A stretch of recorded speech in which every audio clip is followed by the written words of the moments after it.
Hola a todos y bienvenidos. Hoy me acompaña el profesor Jeffrey Sachs para hablar sobre lo que está ocurriendo en Europa.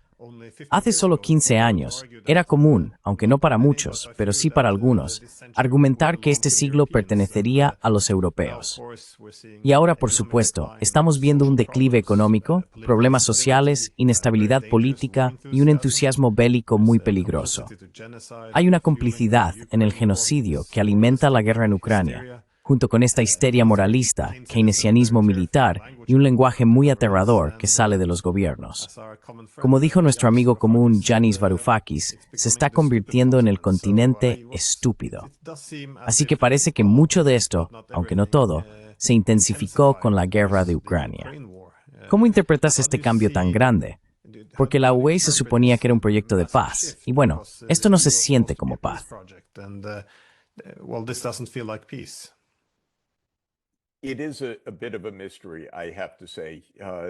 Es un poco un misterio, tengo que decirlo. Y he escuchado muchísimas teorías. He considerado muchas teorías sobre por qué Europa está rindiendo por debajo de lo esperado. Pero tengo que admitir que en cierta medida sigue siendo inexplicable para mí. Europa, según muchos estándares, tiene la mayor calidad de vida del mundo. La mayor esperanza de vida, tasas de pobreza extremadamente bajas, alta protección social, mucho tiempo de ocio, economías y mano de obra sofisticadas. Así que, como decías, hace 25 años parecía que Europa tenía el modelo adecuado y la capacidad no solo de continuar con ese modelo, sino de compartirlo con el resto del mundo. Pensé que Europa lideraría diplomáticamente la promoción de la visión de calidad de vida y una buena base social, bajas desigualdades, altos niveles de vida a otras partes del mundo.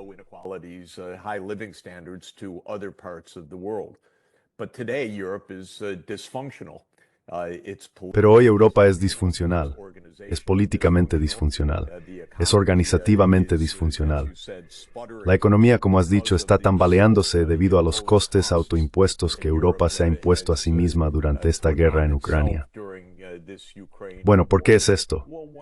Por un lado, creo que es correcto argumentar que el liderazgo en toda Europa es, en general, bastante miserable. No es solo mi valoración, es la valoración de los propios electorados. Apenas hay una figura popular en toda Europa.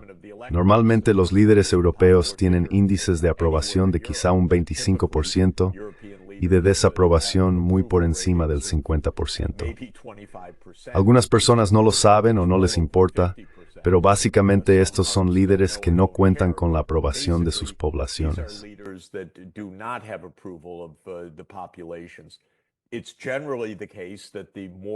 Por lo general, cuanto más han promovido la guerra, menos aprobación tienen. Así que líderes como Macron y Starmer, que han estado a la vanguardia de la guerra en Ucrania, son los menos populares de todos. Las poblaciones están diciendo, queremos paz, queremos diplomacia, no queremos la guerra, no queremos estos regímenes de sanciones que solo se nos vuelven en contra. Pero los líderes insisten. No solo insisten, insisten de forma obsesiva. Creo que el principal trabajo de un líder europeo hoy en día es reunirse con Zelensky. Reunirse con Zelensky por la mañana, reunirse con Zelensky por la tarde, volar a algún sitio para reunirse con Zelensky por la noche, volar a otra ciudad y reunirse de nuevo con Zelensky. Parece que no tienen un trabajo diario.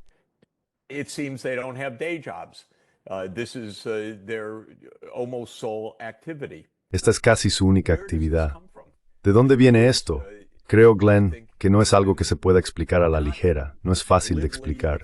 Algunas personas dicen, bueno, es el gran negocio de la guerra y la mayoría de los países tienen industrias bélicas que alimentan esto. Puede ser. Creo que hay algo de verdad en ello.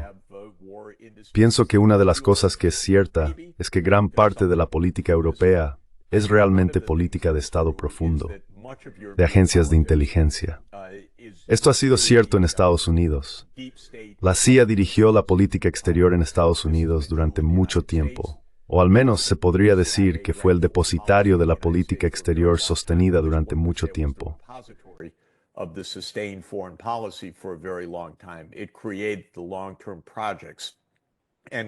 Creó los proyectos a largo plazo. Y sabemos que la CIA, el MI6, el BND, la DGSE en Francia y otros trabajan muy estrechamente juntos. Hoy tuvimos un informe de que el jefe de la agencia de espionaje francesa le pidió al director de Telegram que bloqueara cuentas de voces opositoras en Rumanía, por ejemplo. Sabemos que hay mucho trabajo de las agencias de seguridad. Básicamente, las agencias de seguridad han estado en guerra contra Rusia durante décadas. Este ha sido su proyecto que continúa. Y parece que muchos de estos llamados líderes políticos no son líderes en absoluto. Son una especie de facturato del Estado-Unidad.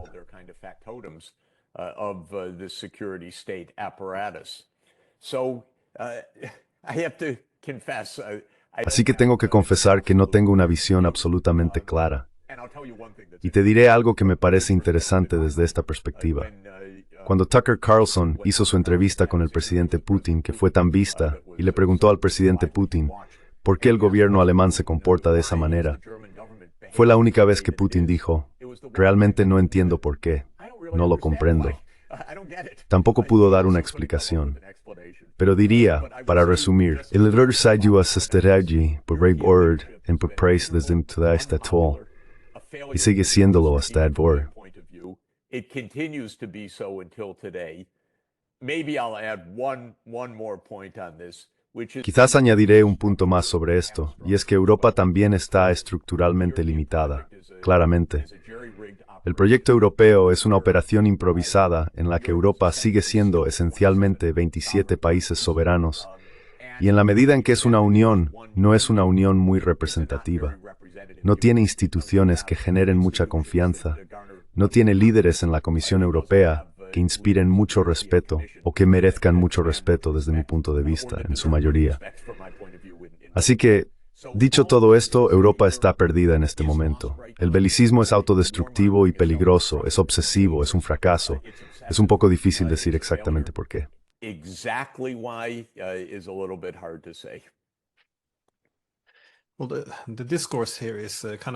Bueno, el discurso aquí es un poco extraño, porque de nuevo, puedo entender por qué Putin no entiende a los alemanes. Yo vivo aquí en Europa y tampoco los entiendo ya, ni a ninguno de los estados europeos, porque tenemos este discurso sobre la guerra de Ucrania en el que todos dicen, bueno, mirad las cosas horribles que le están pasando a Ucrania. Esto no es justo y todos queremos ayudar a Ucrania. Y por supuesto, estoy totalmente de acuerdo. Lo que está ocurriendo es espantoso. Pero luego toman este concepto de ayudar a Ucrania y lo llenan de políticas que solo están llevando a Ucrania a la destrucción.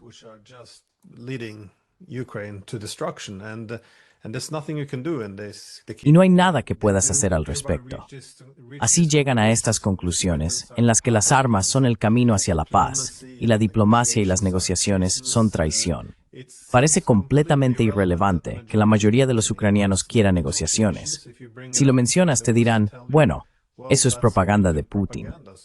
Entonces, ¿cómo contrarrestas ese argumento cuando te preguntan por qué no debería Ucrania defenderse?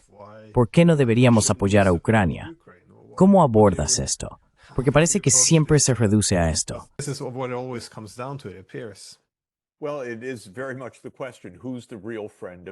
Bueno, esa es precisamente la cuestión. ¿Quién es el verdadero amigo de Ucrania? Hace 3 años, yo, tú y otros dijimos que esta guerra debía terminar en la mesa de negociaciones. Casi sucedió, en el proceso de Estambul. Eso fue solo unas semanas después de la invasión rusa del 24 de febrero de 2022, que en sí misma no fue el inicio de la guerra.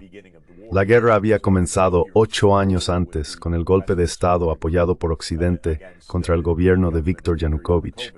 Pero en cualquier caso, con la escalada que tuvo lugar el 24 de febrero de 2022, eso llevó a Ucrania a la mesa de negociaciones. El presidente Zelensky dijo, vale, acepto la neutralidad. Eso habría sido el fin de la guerra. Se negoció un borrador de acuerdo.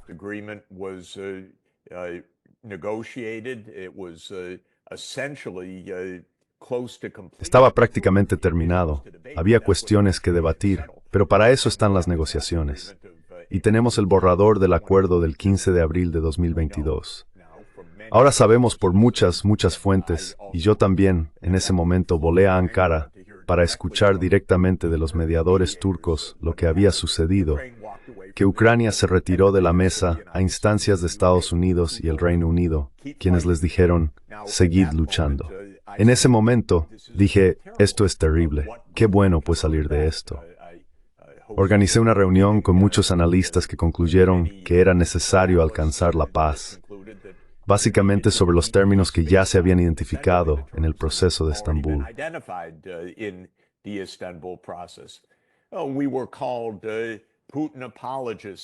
Nos llamaron apologistas de Putin, nos llamaron enemigos de Ucrania, que odiábamos a Ucrania. Era exactamente lo contrario. Se trataba de salvar a Ucrania de más pérdidas territoriales, de una destrucción devastadora y de muertes masivas. Para eso era. Y de hecho, ¿qué ha pasado desde abril de 2022? Nada ha salido bien para Ucrania durante este periodo. Ucrania ha perdido probablemente más de 1 millón de personas entre muertos y heridos graves en esta desastrosa situación militar. Evidentemente, la destrucción ha sido profunda. Las pérdidas para la sociedad ucraniana, emigración, despoblación y todo lo demás, han sido profundas. Nada ha ayudado a Ucrania durante este periodo.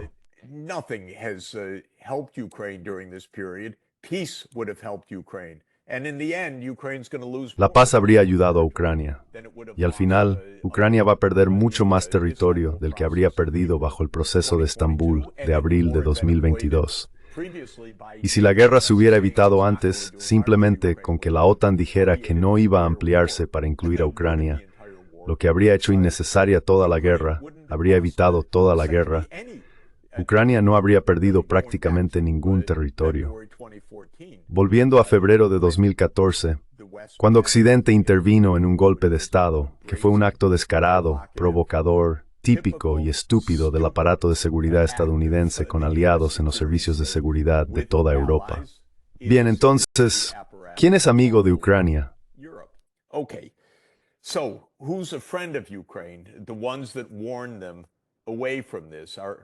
Quienes les advirtieron sobre esto son, de nuevo, nuestro colega y amigo John Mearsheimer, quien dijo que Estados Unidos llevó a Ucrania por el camino de rosas, haciendo todas estas grandes promesas. Vamos a convertiros en una gran potencia y así sucesivamente. Igual que le dijo a tantos otros países, siendo Afganistán solo uno de los ejemplos más recientes de ello. Y fracasó, como era previsible. Así que aquellos de nosotros, tú, yo y otros, que dijimos desde el principio, acabad con el conflicto, negociad un acuerdo, básicamente detened la ampliación de la OTAN, es una provocación a la guerra. No puede haber paz si Estados Unidos está respirándole en la nuca a Rusia y proponiendo poner sus bases militares y sistemas de misiles en la frontera rusa. Así que un poco de sentido común habría sido el mejor amigo de Ucrania.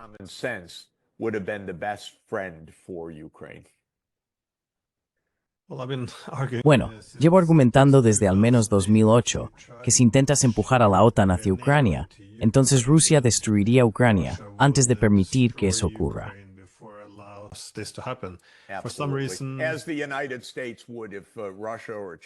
Como harían los Estados Unidos si Rusia o China se acercaran a territorio estadounidense, a las costas con bases militares, por el amor de Dios. Es tan obvio. Glenn, has tenido razón, por supuesto, completamente razón desde ese momento. Y sin embargo, ha sido un proyecto implacable. Y ahora que Trump está ofreciendo una vía de salida y Trump dice, vale, este es un proyecto fallido, fue una mala idea. Entendemos el punto de vista de Rusia. Ellos no quieren nuestras bases allí. Nosotros no queremos sus bases aquí. Trump es el primero que dice de forma directa que este proyecto de las comunidades de inteligencia, este aparato de seguridad del Estado profundo, fue una estupidez. Trump lo dice. ¿Qué hacen los europeos? Se reúnen todos los días para intentar que esta guerra continúe. Increíble.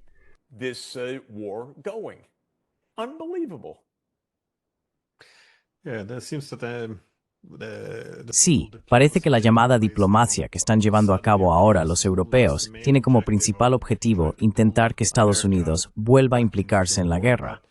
Pero esto plantea la pregunta, ¿por qué están dispuestos a arriesgar tanto en esta guerra contra Rusia?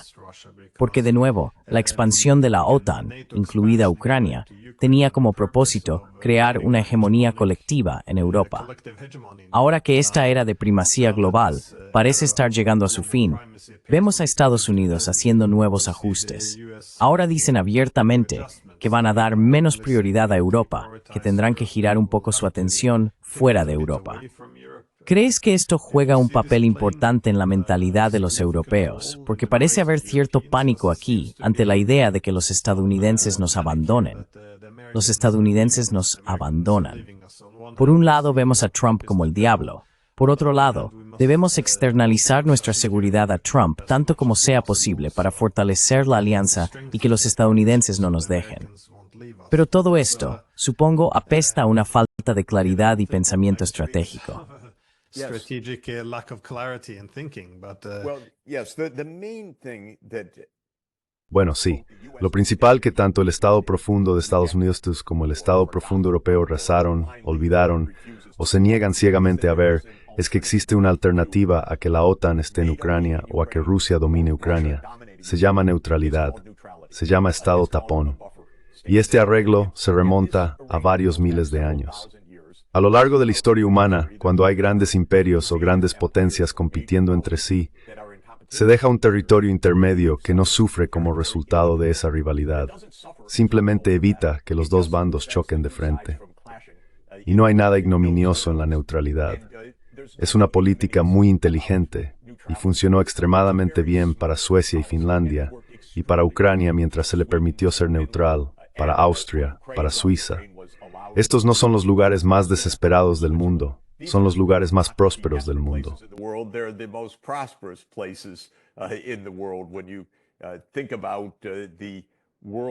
Cuando piensas en los rankings mundiales de felicidad, que casualmente coedito cada año con colegas, Finlandia ocupa el primer puesto.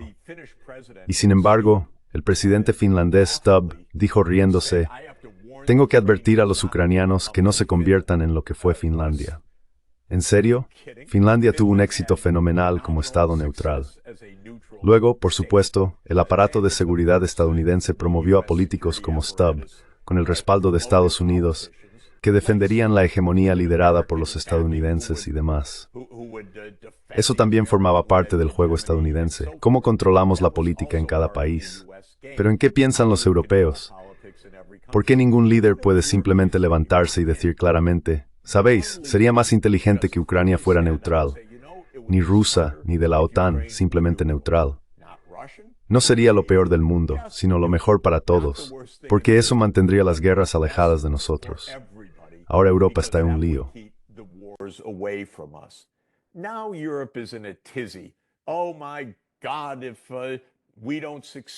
Dios mío, si no tenemos éxito en Ucrania, Rusia volverá a estar en París, como si estuviéramos en 1812 o 1815, en las guerras napoleónicas. Por cierto, en esas guerras fue Europa la que invadió Rusia, no al revés, algo que deberíamos seguir recordando. Así que hay mucha ceguera, una falta del conocimiento más básico, de reconocimiento de la realidad y de la comprensión más elemental de cómo hemos llegado a este desastre. Desde el pacifismo de Gorbachev y Yeltsin hasta la guerra abierta, que fue una provocación del Estado profundo estadounidense apoyada por el aparato de seguridad en toda Europa. Pues bien, Trump ha comprendido esto de forma interesante y peligrosa.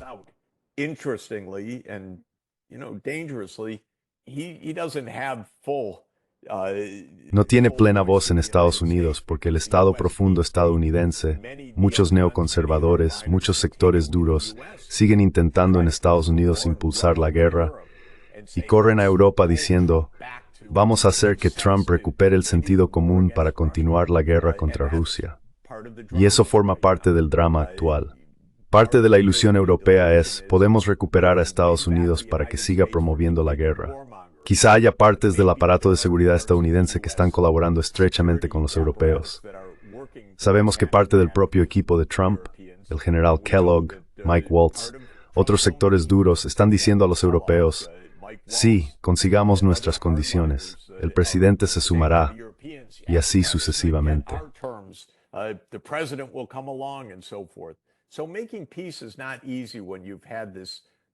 Así que lograr la paz no es fácil cuando has tenido este proyecto de 30 años de expandir la hegemonía la hegemonía occidental, principalmente la hegemonía estadounidense. Trump está intentando detenerlo, podría detenerse, pero todavía estamos esperando que una sola voz sensata europea de una gran potencia diga la verdad. Hay muchos en los países más pequeños, Víctor Orbán o Robert Fico, que están diciendo la verdad. Hay candidatos en Europa del Este que están diciendo la verdad, o luego son excluidos de las campañas electorales y se les dice que no pueden presentarse. Pero estamos esperando que un líder en Alemania, Francia o Reino Unido diga la verdad. Reino Unido será el último, creo, siempre lo es en este sentido. Es el más belicista de todos. Quizás algún otro líder europeo empiece a decir la verdad.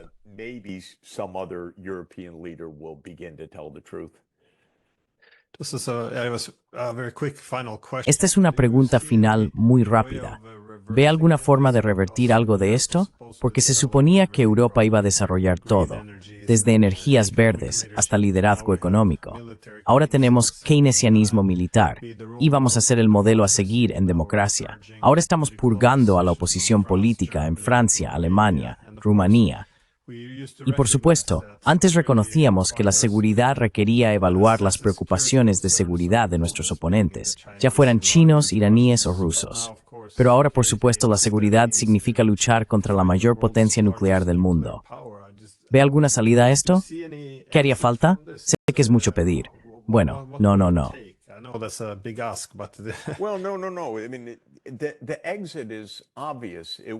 Quiero decir, la salida es obvia. Requeriría racionalidad y pensamiento claro.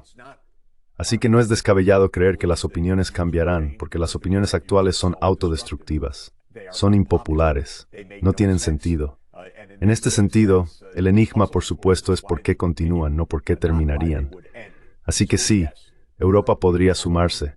Estados Unidos podría liderar eso, porque lo más probable es que Trump persevere en hacer las paces con Rusia, poniendo fin al compromiso estadounidense en Ucrania. Y a efectos prácticos, eso supone el fin de cualquier posibilidad de que Ucrania continúe luchando en esta guerra, sin importar lo que digan los belicistas en Europa. Esta guerra va a terminar.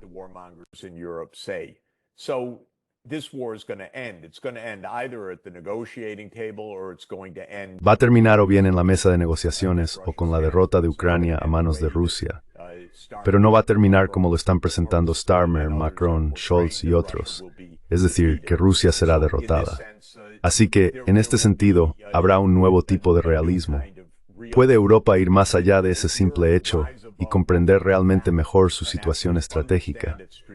Podría entender que, en lugar de gastar $800 millones en la llamada rearme, debería comprar un billete de avión, volar a Moscú y abrir negociaciones y diplomacia.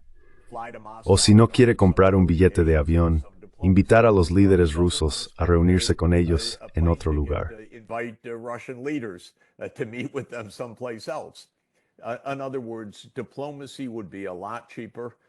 En otras palabras, la diplomacia sería mucho más barata, mucho más exitosa y mucho menos dolorosa que el camino en el que están ahora los europeos. Hasta donde yo sé, ningún líder europeo de los principales países ni la Comisión Europea está involucrado en ningún tipo de diplomacia con Rusia. De vez en cuando le suplican a Estados Unidos, oh, por favor, déjenos estar en la mesa. No es justo, no estamos en la mesa. Esto es patético, por decirlo menos. Si Europa quiere negociar con Rusia, que coja el teléfono, haga una videollamada, vuele a Moscú o invite al ministro de Asuntos Exteriores Lavrov a una reunión en algún lugar. Por el amor de Dios, no le supliquen a Estados Unidos.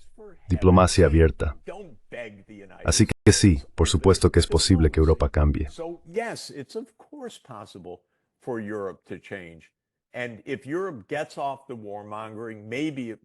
Y si Europa abandona la beligerancia, quizá también reconsidere su posición estratégica a largo plazo. Porque de hecho, por extraño que parezca, creo en una Europa eficaz. Más Europa si es eficaz, si representa los intereses reales de la población europea. En una era de grandes potencias, Estados Unidos, Rusia, China, India y demás, Europa necesita estar presente, no como 27 estados pendencieros, beligerantes y belicistas, sino como Europa. Eso sería muy bueno para Europa, pero en la situación actual, lamentablemente la Comisión no es ni eficaz, ni representativa, ni sirve a los intereses de Europa. Así que se necesita una reforma más fundamental. Pero a corto plazo es necesario que haya paz. But in the short term, there needs to be peace. Yes. Sí, como europeo que vive aquí, es simplemente devastador ver cómo se gestiona todo. Pero bueno, profesor Sachs, siempre es un gran placer. Así que de nuevo, gracias por su tiempo. So thank you again for your time. Nos vemos pronto. Gracias.